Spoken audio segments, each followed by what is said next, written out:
मंडळी, या समासामध्ये श्री समर्थ रामदास स्वामींनी उत्तम पुरुषांची लक्षणे सांगितली आहे. उत्तम पुरुष स्वतः भाग्यवान तर असतोच, परंतु तो समाजाचे भाग्य पूर्णपणे बदलून टाकण्याचे सामर्थ्य त्याच्यामध्ये असते. तर ऐकूया उत्तम पुरुष निरूपण. या दशकाच्या 4थ्या समासामध्ये श्री समर्थांनी आपल्याला असं स्पष्टपणे सांगितलं आहे की जे जे देहे धरुणी आले ते काही करून गेले.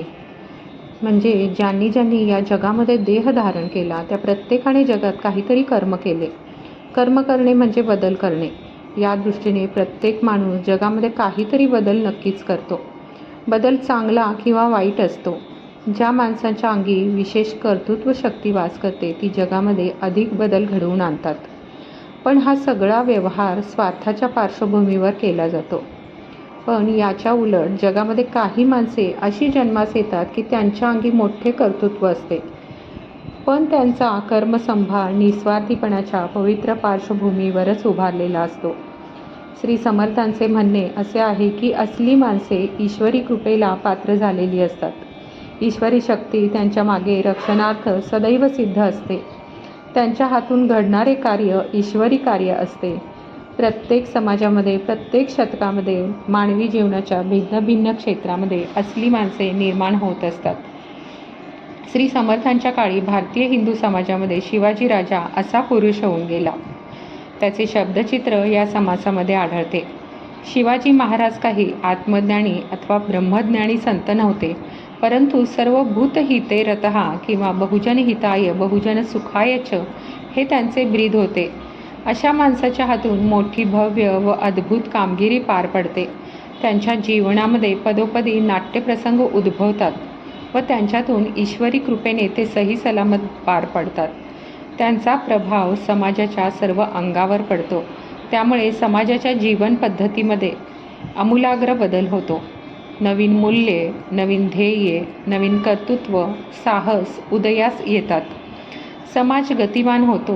श्री समर्थ यास धर्मस्थापना असे नाव देतात. अशा प्रकारची धर्मस्थापना करणारा पुरुष सतत परोपकार करतो, पुष्कळ लोकांना सांभाळतो, पुष्कळ लोकांना आधार देतो. असे पुरुष पूर्वी झाले, आता आहेत आणि पुढे होणार आहेत, असे या समासामध्ये श्री समर्थ रामदास स्वामींनी सांगितले आहे. आता याचे निरूपण ऐकूया. श्रीराम शुकासारिखे पूर्ण वैराग्य जाचे, वसिष्ठा परिज्ञान योगेश्वराचे, कवी वाल्मिका सारखा मान्य ऐसा, नमस्कार माझा सद्गुरु रामदासा. जय जय रघुवीर समर्थ. सार्थ श्री दासबोध दशक 18वा समास 6वा उत्तम पुरुष निरूपण. श्रीराम समर्थ. नाना वस्त्रे नाना भूषणे, येणे शरीर शृंगारणे, विवेके विचारे राजकारणे, अंतर शृंगारीचे. समजा एखाद्याचे शरीर मोठे, सुंदर आणि सतेज आहे, शिवाय चांगल्या वस्त्रांनी आणि भूषणांनी ते शृंगारले आहे, तरी पण जर अंतर्यामी चतुरपणा नसेल तर ते काही त्या व्यक्तीला शोभत नाही. जो माणूस तोंडाळ आहे, कठोर वचनी आहे, अभिमानी व शीघ्रकोपी आहे, दृष्ट व विश्वासघातकी आहे, तो पापी आणि लहरी राक्षसच समजावा. तोंडाळ, हेकट स्वभावाचा, कठोर शब्द बोलणारा माणूस निरंतर अभिमानाच्या मदाने जणू काही डुलत असतो. तो आपल्या मनात न्यायनीतीचा विचार काही आणत नाही. तो मोठा तरेवाईक असून नेहमी शीघ्रकोपी असतो. आपल्या मनामध्ये न्यायनीतीचा विचार आणत नाही. कधीही कोणाची मर्यादा ठेवत नाही. राजकारणामध्ये जुळून घ्यायला तो कधीच तयार होत नाही. असा दृष्ट माणूस बेईमानी किंवा बेभरवशाचा असतो. त्याच्या बोलण्यात कधीही खरेपणा नसतो. अशी लहरी व पापी माणसे समाजातील राक्षस समजावे. राजकारणामध्ये सर्व प्रसंग सारखे नसतात. तेथे एकच नियम चालणार नाही. अति सर्वत्र वर्जते. फार आग्रह धरू नये. आपल्यावर तुळजाभवानीची कृपादृष्टी आहे तरी विचाराने कार्य करावे. नेहमी सावधान राहावे. आपल्यावर निष्ठा असणाऱ्या लोकांना सांभाळावे. दुर्जनाचे बंड फार दिवस माजले आहे म्हणून आपण खबरदारीने असावे. वेळ सदैव सारखी नसते, यासाठी एकच नियम सतत चालू शकत नाही. नियम चालवण्याचा आग्रह धरला तर राजकारणामध्ये अडचणी येतात. कोणत्याही गोष्टीमध्ये अतिवर्ज करावे. जसा प्रसंग असेल तसे वागावे. विचारवंत पुरुषाने हट्टीपणाने उगाच आग्रह धरून बसू नये. एखाद्या गोष्टीचा फार हट्ट धरला तर एकमेकांमध्ये फूट पडते. त्यामुळे दोन अगर अधिक पक्ष निर्माण होतात. अशा परिस्थितीमध्ये कोणत्या तरी एका पक्षाचा शेवट व्हावा लागतो. पण एक गोष्ट चांगली आहे ती अशी की ईश्वराला आपला अभिमान आहे. त्याने आपल्याला आपले म्हटले आहे.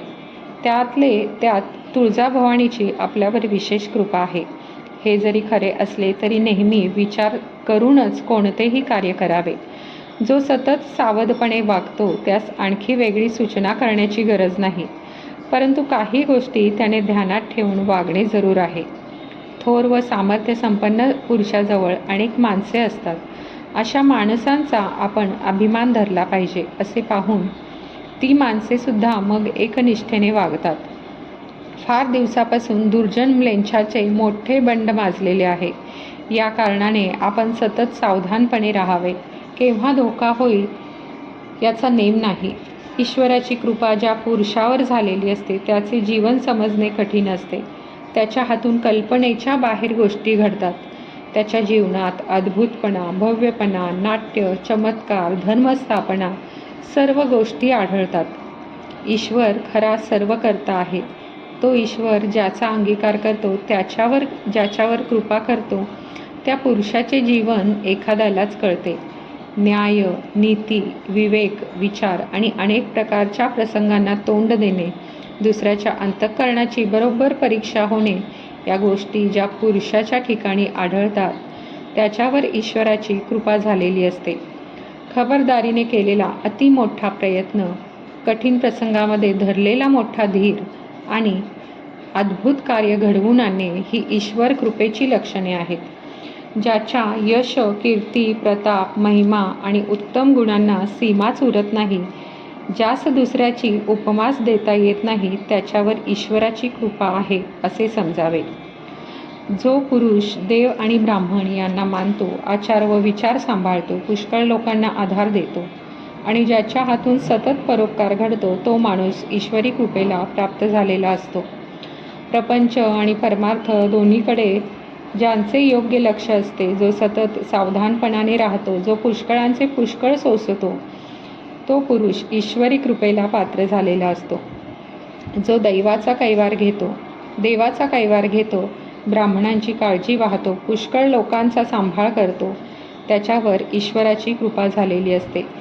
जे पुरुष धर्मस्थापना करतात ते ईश्वराचा अवतार असतात.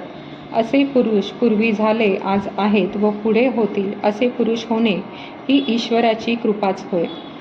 जो पुरुष उत्तम गुणांचा चाहता आहे त्याच्यापाशी तीव्र बुद्धी आणि विवेकशक्ती आहे.